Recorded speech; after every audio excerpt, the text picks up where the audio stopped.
Karibu katika kipindi Discovering Africa kupitia teknolojia mpya. Mfululizo wa vipindi kupitia mfumo wa podcast kinachoelezea uzuri wa hazina adhimu za Afrika, wabunifu na wataalamu wanavyoshughulikia changamoto tata ili kupata suluhisho kwa kutumia maarifa ya kiasili, teknolojia na ubunifu. Kipindi chetu kinahamasishwa na Agenda 2063 kifungu cha 7 cha Umoja wa Afrika inayolenga kuitambulisha upya na kubadili mtazamo hasi wa simulizi kuhusu Afrika. Tunaamini kwamba Afrika ina uwezo wa kutatua changamoto zake za maendeleo yenyewe na kuwa mwenza bora, wenye umoja, uvumilivu, amani na mwenye ushawishi mkubwa. Jiunge nasi katika kupitia mabadiliko ya kiteknolojia yanayotarajiwa barani Afrika, ukiwa nami msimulizi wako Razia Platini Mwanga, na uweze kujifunza mengi kutoka kwa wataalamu wanaoshawishi mabadiliko barani Afrika. Karibuni katika kipindi cha Discovering Africa Through Technology, jukwaa linalokuletea mbinu, ubunifu na majibu ya changamoto za maendeleo ya bara la Afrika kutumia ufumbuzi na maarifa ya wavumbuzi na wataalamu wa Afrika kutatua changamoto zake kutumia sayansi, utafiti, teknolojia na ubunifu, kinacholetwa kwenu nami Razia Platini Mwanga. Leo tunasherehekea siku ya wanawake duniani yenye kauli mbiu ya wekeza katika wanawake, ongeza kasi ya maendeleo. Kwa kutambua na kuthamini mchango wa wanawake bingwa na mashujaa wa kutetea lishe bora na usalama wa chakula Tanzania, leo tutakuwa na Fortunata Mari, mwanzilishi na mkurugenzi wa Afco Investment na mvumbuzi wa Fortune Foods, ambao ni lishe bora kwa watu wenye kipato cha chini na cha kati, kutoka Dar es Salaam, Tanzania. Fortunata Mari ni mbunifu na mvumbuzi aliyetengeneza aina 4 za unga wa lishe wa ugali ambao wengi tunauita dona, uji wa watoto na watu wazima kwa kutumia nafaka za mahindi meupe, mahindi ya lishe, mtama, maharage ya soya, ngano, mbegu za maboga na ulezi. Fortunata ni mvumbuzi wa Fortune Gold Dona, mahindi lishe na meupe ya ugali, Fortune Silver, unga bora wa lishe mbadala kwa watoto kuanzia miaka 6 kuendelea, Fortune Diamond, unga bora wa lishe mbadala kwa watoto mwaka 1 kuendelea, Fortune Ruby, mtama health mix, unga wa mtama wa watu wenye umri mkubwa, wanaotaka kupunguza sukari, wanaojali uzito na afya zao pamoja na kuimarisha afya. Karibu Fortunata kwenye kipindi cha Discovering Africa Through Technology. Asante sana, Razia. Kwa kwanza, tungependa kufahamu Fortunata Mari, mkurugenzi wa Afco na mvumbuzi wa Fortune Foods, ni nani?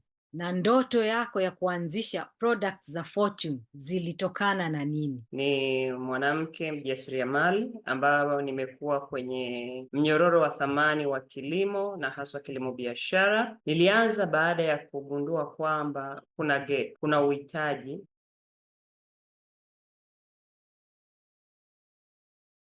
sokoni, na hii ilikuja baada ya mimi mwenyewe kukutana na changamoto ya kupata chakula chenye lishe bora, chenye testi nzuri, ladha nzuri kwa ajili ya mtoto wangu. Nakumbuka ilikuwa ni mtoto wa pili nilijifungua, na baadaye alipofika umri wa kuanza kula chakula miezi 6, nilijikuta, kwa sababu nilikuwa nafanya kazi, nimeajiriwa, nilijikuta kwenye mazingira magumu ya kwamba siwezi kutengeneza chakula mbadala wa uji ambao wengi ndio tunajua kama ni chakula mbadala cha mtoto anapoanza kula chakula. Mwanzoni kwa watoto wangu wengine nilikuwa natengeneza, lakini hapo nilipata shida kidogo kwa sababu nilikuwa nimebanwa na majukumu ya kazi. Na kwa maana hiyo nikalazimika kwenda sokoni kununua unga wa lishe. Ndio pale nilijikuta kwamba unga nilionunua haukuwa na ile lishe kamili ambayo mimi nimekuwa nikijifunza. Actually nilifundishwa na mama yangu namna ya kutengeneza chakula bora cha mtoto.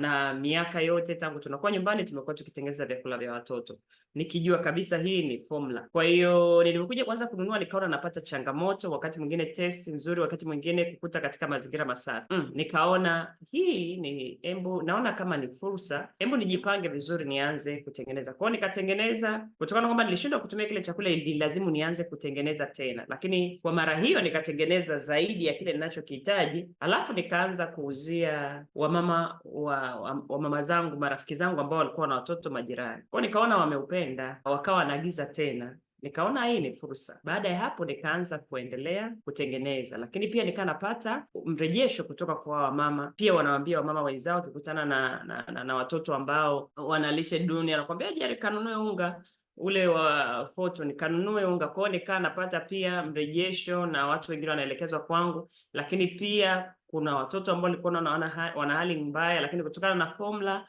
ya unga wetu nikaona wanaendelea vizuri, wanakuwa vizuri. Kwa hiyo ikawa tu sio fursa ya kuingiza kipato, lakini nikaona pia nimeweza kutatua changamoto za wamama wengi ambao wamekuwa wakipitia shida kama ya kwangu niliyopitia, ya kupata chakula chenye lishe kamili na chakula bora ambacho kinaweza kikaleta impact kwa watoto. Uliona fursa, ulikuwa na tatizo na ukatatua changamoto na ukapata kipato. Kwa wale ambao wanasikiliza, ni vitu gani vya msingi ambavyo vinapaswa kuwa kwenye lishe nzuri ya watoto, na ambayo Fortune Foods na hicho chakula unachotengeneza, hiyo lishe unayotengeneza, kinacho tofauti na lishe zingine ambazo ziko masokoni? Ni lazima katika mchanganyiko wako uweze kubalance hizo nafaka na mbegu, kwamba uweze kupata balance inayotoka katika yale makundi matano ya chakula. Yani kwamba chakula hicho unapo balance kiwe na unga wako, mtoto anapotumia aweze kupata vitamins. Ya nafaka tunazozitumia sisi ni mahindi lishe, mahindi yenye wingi wa vitamin A. Kwa hiyo automatically mtoto anapata wingi wa vitamin A kupitia yale mahindi. Lakini pia kuna protein, lazima apate protein. Protein inapatikana kwenye soya, tunatumia soya. Wengine wanaweza wakatumia karanga na nafaka nyingine. Lakini kuna madini ya chuma, kuna madini ya zinc ambapo zinapatikana kwenye mbegu za maboga, lakini pia mengine yanapatikana kwenye mtama. Kwa hiyo cha msingi ni kuhakikisha kwamba chakula chako au unga wako unauchanganya kwa formula ambayo itakuletea yale makundi matano ya virutubishi ambayo yanaweza kumsaidia mtoto kukua vizuri, kwa sababu anasema ukuaji wa mtoto ni siku 1000. Lishe ya ukuaji bora wa mtoto ni siku 1000, kuanzia mimba inapotungwa hadi anapofikisha miaka 2. Na ndiyo maana utakuta target ya bidhaa zetu hizi za ungalishe zinamwangalia kuanzia mama akiwa na mimba, anaponyonyesha. Mama anaweza kutumia ule unga wetu, hasa ule unga wa silver. Tunamtarget mama mjamzito, tunamtarget mama anayenyonyesha, lakini na mtoto anapoanza kula ile miezi 6. Asante Fortunata, kwamba siku 1000 za kwanza kuanzia mimba mpaka mtoto anapofikia miaka 2 ndio sehemu muhimu sana katika kuwekeza katika lishe. Hii lishe sio kwamba tu ni lishe bora lipite, kwa sababu watu tunaona watu wengi wanawalisha watoto wao uji wa mahindi ukipikwa tu ama wa mtama tu, hauna virutubisho vingine. Kingine pia ningependa kujua kwamba ukiangalia hali ya lishe Tanzania kwa ujumla ikoje katika makuzi ya watoto? Sawa, kwanza ni muhimu kujua kwamba Tanzania ni moja ya nchi ambazo za Afrika au chini ya jangwa la Sahara ambazo zimekuwa zikisumbuliwa au zikipata shida pia ya upungufu wa lishe au matatizo ya lishe au upungufu wa virutubishi. Naweza kusema wanasema ni kati ya nchi ambazo zina double burden of malnutrition. Watu wanapata shida, na haswa wanasema ile vulnerable groups, watu walioko kwenye mazingira magumu, grupu la watu ambao kwenye mazingira magumu, ambao wengi wao wamekuwa na shida ya kupata virutubisho kamili katika milo yao, na hii inachangiwa na sababu mbalimbali ambazo tunaweza kuziangalia. Lakini kundi lingine linasumbuliwa na magonjwa yasiyoambukiza kutokana na lishe isiyo sawasawa, aidha kula aina moja ya chakula, na hii inatokana hasa kutokana na vipato, watu kuwa na vipato vya chini. Kwa hiyo hawezi kula chakula ambacho kina zile lishe kamili. Yani kwa mfano kama ni protini aseme anunue nyama, au kama sio ni vitamini anunue matunda. Kutokana na hali ya kipato, unakuta mtu kula matunda ni kama ni anasa, kwamba kipato anaweza tu kununua unga wa mahindi, unga wa sembe, labda na maharage. Kwa muda mrefu anakuta ile familia, ule mtu anakula aina moja ya chakula. Kwa hiyo ina maana anapata aina moja ya virutubishi, let's say protini na wanga, lakini anakosa vitamini, anakosa madini. Kwa hiyo kutokana na ile wanakuta kwamba watu wanapata shida ya magonjwa yale yasiyoambukiza, visukari na mambo kama hayo na magonjwa mengine kama hayo. Lakini kundi lingine ni hili la watu ambao wako kwenye mazingira magumu, ambayo ni kama watoto chini ya miaka 5. Kwa sasa Tanzania ni karibia watoto milioni 3 wana udumavu, na hii tunasema udumavu wa mwili, udumavu wa akili pia. Hii ni kutokana na lishe isiyo bora. Mchango mkubwa wa lishe isiyo bora kwa Tanzania, kwa taifa letu, kitu cha kwanza ni kipato, lakini kitu cha pili tunasema ni culture, aina ya namna ambavyo watu wamekuwa. Na ukiangalia mara nyingi hata kutoka kwenye mikoa tofauti, utaona kuna mikoa inayoteseka sana ya mambo ya lishe, pungufu wa virutubishi, na kuna mikoa mingine ambayo unaona wanaenda vizuri. Hii inategemea na makuzi au tuseme ni culture ya watu. Kuna watu ambao, sema mimi ni Mchaga, sisi tumefundishwa huwezi kwenda shule bila kula chakula, lakini mama wa Kichaga hakuna namna ambayo anaweza mtoto akaondoka bila kumwandalia chakula. Sisi tulikuwa tukienda shuleni lazima unywe uji utaweka parachichi au utachoma ndizi au utafanya. Kwa hiyo unakuta ilikuwa ni kama ni tabia, ni culture ya kwetu ya kula, yani lazima ule, au baba hawezi kutoka nyumbani hajala, yani ni lazima ule nyumbani. Sasa ile ilikuwa ni culture. Kumbe ile ilikuwa inasaidia watoto wengi kutokuwa na issue ya mambo ya utapiamlo. Lakini kuna culture zingine, maeneo mengine unakuta tu mtoto anaweza kaondoka akapewa 500 akaambiwa aende akale miogo. Sasa mtoto kwanza anatoka nyumbani asubuhi mpaka ale kula miogo saa 4 na anaingia darasani anaingia. Kwa hiyo unaweza kukuta kwamba anapata shida, kwamba tujajua kwamba lishe ina affect pia ukuaji mzuri wa mtoto, ina affect kufikiri, ina affect mambo mengi. Kwa hiyo Tanzania ni moja ya nchi ambazo zinapata shida sana ya mambo ya upungufu wa lishe au lishe isiyo bora. Fortunato, umeongelea mambo ya msingi sana ambayo nimeyapenda, kwa sababu tunapoongelea swala zima la lishe huwa tunaangalia sana swala la kipato, huwa hatuangalii mila na desturi, kwa sababu tunaamini kwamba mila na desturi za kwetu ndio zinazofaa. Lakini umesema kwamba kuna hilo swala la mila na desturi, umeongelea pia kwamba lishe inachangia kupata magonjwa yasiyoambukizwa, na kingine pia umesema kwamba ni kutokana na kwamba virutubisho ambavyo hivyo ni vitu msingi ambavyo kwa kawaida watu huwa hawavizingatii. Uzoefu wako kama mtaalamu wa masuala haya ya lishe bora na chakula, na umeongelea kwamba kutokana na hizi changamoto na mambo yote yanayochangia katika hili swala, tunawezaje kuwekeza katika hili eneo ili tuhakikishe kwamba watu wote ambao wote wana changamoto hizo regardless ya kule walikotoka, kwa sababu hapo umeongelea swala la mikoa na mila na desturi, na mi naona kwamba wazazi wengi huwa wanaona kwamba kuwapa watoto wao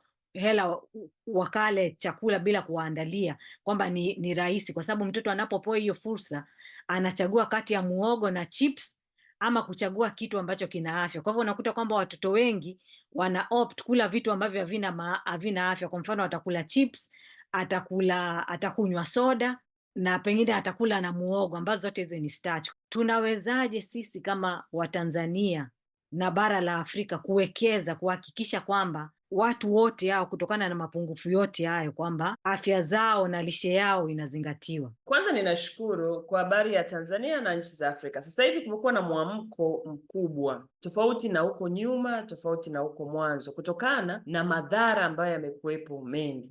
Huko mwanzo tulikuwa ukiona mtoto mwenye kichwa kikubwa au mgongo wazi unasema huyu amelogwa, lakini kumbe ni mapungufu ya folic acid na virutubisho vingine ambavyo mama alipaswa anapofikiri kabla ya kubeba mimba anatakiwa awe ameanza kutumia virutubishi au ameweza kutumia supplements zile tunazopewa kliniki ili aweze kuweka mwili tayari kwa ajili ya kubeba ujauzito. Au ukiona goita tulikuwa tunasema kwamba huyu mtu labda amelogwa, lakini kumbe goita ilikuwa ni upungufu wa madini ya chuma. Sasa kutokana na zile hatari, nishukuru pia Tanzania ni nchi ambayo imekuwa na mwamko mkubwa wa kukabiliana na mambo ya lishe, kwa sababu wamejikuta pia wanapoteza, kama nchi inapoteza gharama kubwa sana kudili na magonjwa ambayo kama watu wangeweza kushughulikia lishe, ina maana magonjwa yasingekuwepo. Mmoja wapo ambao tunaweza kufanya kwa invest ni kwa habari ya kuendelea ku raise awareness kueleza watu madhara, kuendelea kuelimisha. Hii haitaki kuwa na kikomo, kwa sababu tunavyosema mambo ya tamaduni kama nimekuwa hivyo kwamba sisi hatulagi asubuhi au sisi nimekuwa kwetu tunaanza kula saa 4 au saa 5 bila kujali hapo mtu anaendeleaje. Ina maana ni rahisi sana, sio rahisi kuja kunibadilisha tabia, lakini kwa elimu bora na sawasawa itanisaidia kubadilisha elimu yangu. Sasa hivi kama nchi ya Tanzania pia nimeshukuru, kumekuwa na mwamko kwamba hata serikali inalazimisha halmashauri kutenga bajeti kwa ajili ya lishe. Kwa hiyo kuna siku za lishe kwenye halmashauri, na mimi nimeshukuru mwaka jana Disemba nimeweza kuhudhuria hata za kwenye hizi kata zetu za huku Temeke, nimehudhuria kama 3 hivi. Wametuita kutokana kwamba wamejua pia nasi tunafanya kwenye lishe. Tumeona ni mwamko, wanaitwa watu walioko kwenye kata, wanawake wa baba, wanaelimishwa kuhusu lishe, kuhusu makundi ya chakula, athari, na watu wanauliza maswali na wanafunguka. Ina maana wanachukua hatua. Kwa moja hapo ni hiyo, lakini kitu kingine ni kuendelea kuwekeza kwenye vile vyakula ambavyo vina virutubishi. Tanzania ni moja wapo kwamba sasa hivi kuna masuala ya fortification, kuongeza virutubisho kwenye vile vyakula ambavyo vinatumika. Vyakula kama unga, ina maana ugali, kwa sababu ugali ni staple food, ni chakula ambacho huwezi kukosa kwenye nyumba. Lakini mafuta ya alizeti ambayo mengi yanatumika, lakini pia kwenye viazi. Fortification ni zile zinaongeza virutubishi, haswa vinafanyika kwenye unga, na hii imekuwa ikifanyika kwenye unga sembe. Kuna program ambayo hata kwenye zile mashine za kawaida ambazo ziko mtaani wanasaga, wanaekewa zile dose fire, zinaekewa zile dose ambazo zinakuwa na virutubishi vya vitamini, madini na madini yote, sijui madini ya zinc, iron, folic acid, kwamba hata mama ambaye anaenda kusaga unga wake pale anaweza kupata vile virutubishi kutokana na ile system ambayo imewekwa. Ni system ambazo zinasimamiwa vizuri, yako mashirika, serikali zenyewe zinasimamia vizuri na wanafanya monitoring kuhakikisha kwamba haziendi isivyo sawa sawa. Lakini mpango wa pili ni biofortification. Biofortification, mazao yenye virutubishi kuanzia yanapopandwa. Hii ni kama viazi lishe. Tumekuwa tukisikia habari ya viazi lishe. Viazi lishe vina wingi wa vitamini A. Mtoto akitumia gramu tu 25, ina maana kwa kipande cha viazi lishe kwa siku, kipande cha kiazi lishe kwa siku, anapata ile vitamini A inayohitajika kwa siku kwa mtu. Lakini kuna haya mahindi lishe pia. Lakini pia kuna maharage ambayo pia yana wingi wa madini ya chuma na madini ya zinc. Kwa hiyo kama nchi tunaenda vizuri, inayotakiwa ni kuweza kubadilisha mtazamo, watu waelewe, watu waone athari. Yaani mtu akiona kuna hii shida kwenye familia yangu, asiwaze kwamba hii labda nimelogwa au hii nimefanyaje, ajue hii shida hii inatokana na issue ya lishe, na kwa maana hiyo nikiweka lishe yangu vizuri, ili tatizo mimi ninaweza kupona, lakini pia naweza nikaokoa na familia yangu. Elimu, lakini na kuwekeza virutubisho kwenye mazao ambayo tunayatumia kama chakula. Kuwekeza katika lishe, kwa sababu lishe bora inachangia sana kubadilisha maisha ya watu na kupunguza matatizo mengi. Kwa hivyo serikali itaokoa fedha nyingi kwa kutibu magonjwa, kwa kuzuia, na pia tutapunguza watoto wagonjwa, watoto wenye udumavu na watoto wasiokuwa na afya bora. Mwaka huu Fortunata tunasherekea, umeongelea sana kuhusu mafanikio ambayo yameshafanyika kama serikali, umeongelea kuhusu hiyo miradi tofauti tofauti ambayo inaendelea, siku za lishe, kuweka budget kwenye masuala ya lishe na pia kuwekeza katika hivi virutubisho, biofortification na fortification. Kauli mbiu ya mwaka huu duniani, wekeza katika wanawake, ongeza kasi ya mabadiliko. Wewe kama mwanamke ambaye tayari umepata elimu hiyo na kutokana na utashi wako umejiendeleza katika hilo eneo na umeweza kutatua changamoto ya lishe, kwa mtazamo wako wewe, ni nini kifanyike? Kwa sababu wanawake wengi na makundi yaliyoko pembezoni ndio yanayoathirika, kwa sababu wanawake ndio walezi wakuu. Kwa hivyo hizi changamoto zote za lishe duni, wanawake inawahusu 100%. Wao ndio wanaopanga mlo kutokana na kipato walichokuwa nacho. Tunawezaje kuwekeza katika wanawake katika hili eneo ili kuweza kuleta haya mabadiliko? Kwanza ni muhimu kama taifa, nasema kama mtu mmoja mmoja, kama viongozi, kama watu walio kwenye nafasi, kwanza kubadilisha mtazamo, ukijua kwamba wanawake, tusiwafikirie wanawake ni wa kufanya vitu vyepesi, kufanya vitu vidogo, kwa sababu hiyo ndio kitu ambacho tunafanya kwamba maendeleo hayaonekani kwa ukubwa, kwa sababu kiukweli watendakazi wengi kwenye sekta, niseme hii ya lishe na sekta nyingine nyingi, ni wanawake. Lakini tatizo ambalo liko kwenye jamii na tatizo ambalo limetengeneza akili na ufahamu wa wanawake ni kwamba tunafanya kidogo, au huwezi kufanya kwa ukubwa, huwezi kufanya kwa kuleta matokeo makubwa. Mfumo na mtazamo na jamii namna ambavyo imetuweka na namna inavyotutazama, ndio maana utasikia mikopo ya wanawake shilingi 200,000, 500,000, milioni 1. Wanamtazama mwanamke ambaye hawezi kuhendo mitaji mikubwa.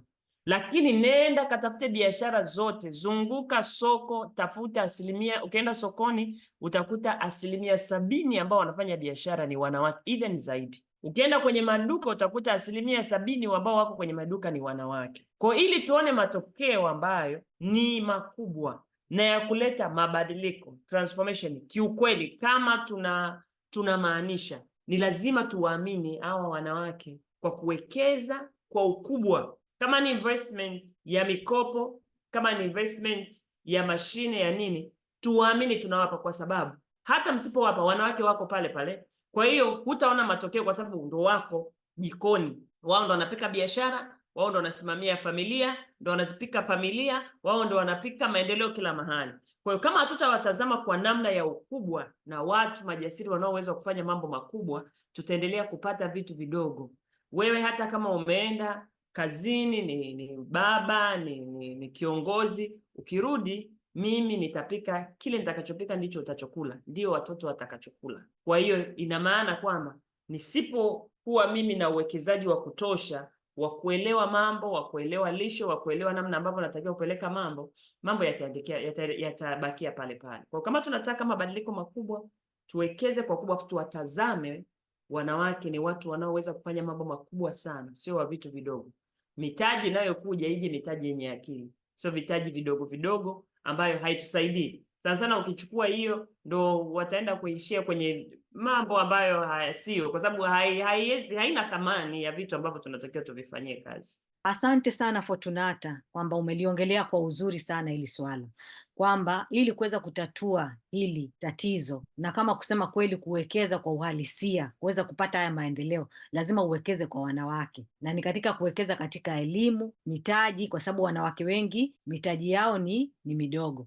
Fortunata, umeongelea kwamba kuhusu kuna swala la mifumo, kuna swala la budget, kuna swala la sera na mila na desturi katika kuchangia changamoto zote hizo za lishe bora na kuleta usalama wa chakula. Mimi ningependa kujua kwa uzoefu wako, wewe kama shujaa na mdau katika kuboresha hii kampeni ya lishe bora na usalama wa chakula Tanzania, tunawezaje kutumia lishe bora kuhakikisha kwamba tunahakikisha na kuleta usawa wa kijinsia katika jamii, tunapunguza ukatili wa kijinsia, umasikini uliokithiri, pamoja na kuhakikisha kwamba kuna haki za binadamu? Timu kuwatambua wanawake walioko kwenye mnyororo wa thamani na kutambua nguvu zao, kutambua michango yao na kuwawezesha kwenye minyororo ya thamani wote, kuanzia kwenye kilimo, mashamba, kuwe na fursa za wanawake kuown mashamba, lakini pia hizo sera na jamii zimtambue kama ni mtu kamili ambaye anaweza akamiliki shamba, akalima mazao, akauza, akawa na uwezo wa kutunza kipato chake, akajiendeleza. Kwa sababu mara nyingi system zenyewe, sera na jamii inamchukulia ni mtu wa kusaidia. Kwa hiyo unakuta hata kama ni yeye analima, anafanyaje, lakini wakati wa kupokea matunda mara nyingi wanapokea wababa. Kwa hiyo ni muhimu hii sera sasa hivi, kwanza nimesema kuhamasishana, wanawake wahamasishwe, wajue wanaweza, wanasema, kwa sababu wamekuwepo wakifanya enzi na enzi, lakini utambuzi wa nguvu zao na kuendeleza nguvu zao kumekuwa ni hakuna. Kwa kwenye mnyororo wote wa thamani ni muhimu kuwatambua, na wanapotambulika, sera, watu, jamii na investors, wawekezaji wawe tayari kuwekeza. Kwa kuna mifumo rahisi ya kuwasaidia kuwekeza kwao. Kama mwanamke amekuwepo shambani analima heka 5 na unaona anapata faida, uweze kupata mikopo rahisi inayolipika, aweze kulima hata heka 20. Kwa kuna mifumo ambayo itamsaidia na kumuaminisha aweze kuweza kulima hizo heka 20. Mifumo ya kibenki imtambue kwa namna ya tofauti, kwa sababu mara nyingi tunakwama. Hata mimi nikitaka kwenda benki, kitu cha kwanza nitaambiwa nipe collateral, dhamana. Dhamana wengi unakuta kutokana na jamii ni za wababa, nyumba ni ya baba, ni ya mume wangu. Sasa jamii, mume wangu amenielewa na kunitambua na kusupport, aweze kuniruhusu nitumie dhamana ili kwenda kuweka nipate mkopo, niweze kuongeza biashara yangu. Nitakapopanua biashara yangu, ndio unapatikana usalama wa chakula, utakuwepo, chakula kitapatikana, uungalishe utapatikana, utakuwa kwenye namna ambayo unaweza ukazalisha kwa ubora, unazalisha kwa wingi, kwa gharama nafuu, kwa sababu kuna uwekezaji umefanyika wa kutosha. Kwa mimi ninatamani kwamba tuangalie wanawake kwenye mnyororo wa thamani kwa namna ya tofauti. Kama change makers, ni watu wanaweza kufanya mambo makubwa, lakini ukitaka maendeleo endelevu, wekeza kwa wanawake. Wanawake ni ngumu sana kubadilika anapokiamini kitu. Kwa mfano mimi nikiamini, nimekaa kwenye kiwanda changu cha lishe, kunitoa ni ngumu. Ninaangalia tu ni namna gani ninakuwa. Nafikiri kuna namna ambapo tunatakiwa tuwatazame wanawake kwa namna tofauti. Kama tunataka matokeo, nimesema matokeo makubwa, tunataka kuwa na chakula cha kutosha, tunataka kuwa na maongezeko, tunataka kuwa na lishe bora, tunataka kuwa na mabadiliko kwenye familia, tuwatazame kwa namna ya tofauti. Asante. Ili tuweze kufanikiwa katika hii vita ya changamoto ya lishe bora na matatizo yote ya kiafya yanayoambatana na lishe duni, ni lazima tuwekeze katika wanawake, tuwekeze katika huo mnyororo kama ulivyosema, na tudhamirie, sio tuwekeze kwa maneno, lakini tuwekeze kwa vitendo, kwa sababu ndio kuna miradi mingi ambayo imesemwa, kuna kampeni nyingi, kuna hizo fedha hizo sijui za halmashauri, lakini kupatikana kwake ni ngumu. Pata lazima uwe na collateral ambao wanawake wengi nao kupata pia ni changamoto. Kwa hivyo inabidi tuwekeze kwa nguvu kabisa. Tafute taarifa. Wakati mwingine kuna taarifa ambazo zinaweza kutusaidia kuendelea kukua, lakini tunazikosa. Tuhakikishe tuko kwenye maeneo ambayo yatatusaidia kupata taarifa sahihi. Kuna vyama vya wanawake, wakati mwingine tunasikia labda kuna mafunzo. Tusiwe nyuma sana, tuwe mbele tu. Mahali ambapo wengine wapo, hebu tujaribu kuwepo. Tusiwe kwenye kila eneo ambalo litatupotezea muda au likafanya pia tukawa tunatumiwa vibaya, kwa sababu pia kuna ajenda za wanawake,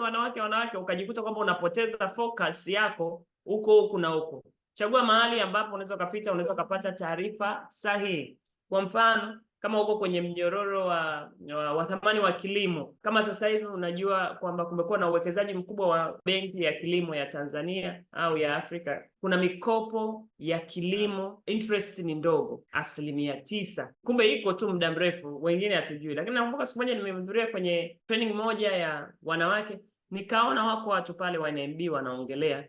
Nikajua, nikaenda na kweli nikapata, na ni kweli ni 9%. Kwa kweli nilishangaa kidogo. Ilikuwa ni mkopo mdogo nilichukua, lakini at least nilipata, ikani boost. Tuzitafute, hazitakujia, tuzitafute, tuulize. Asante sana Fortunata Mari, mkurugenzi wa Afco Investment na mvumbuzi wa Fortune Products. Ni kweli tunahitaji kuwekeza katika taarifa, tunahitaji kuwekeza katika mitaji mikubwa ili tuweze kufanikiwa katika maendeleo ya mwanamke aweze kuendelea. Kwa hivyo kama serikali, kama jamii, tuwekeze katika kuwapa wanawake mitaji mikubwa. Pia tuwekeze katika kutambua na kuthamini mnyororo wa thamani ambao wanawake wako. Kwa hivyo tukiweza kuwasaidia katika hilo eneo, wataweza kuwekeza vizuri, watalima vizuri, watatengeneza chakula kizuri, tutahakikisha watoto wetu wana afya na mambo yao yanakwenda vizuri. Jiunge nasi wakati mwingine tunapoendelea na safari yetu ya Discovering Africa, ukiwa na mtangazaji wako Razia Platein Mwawanga.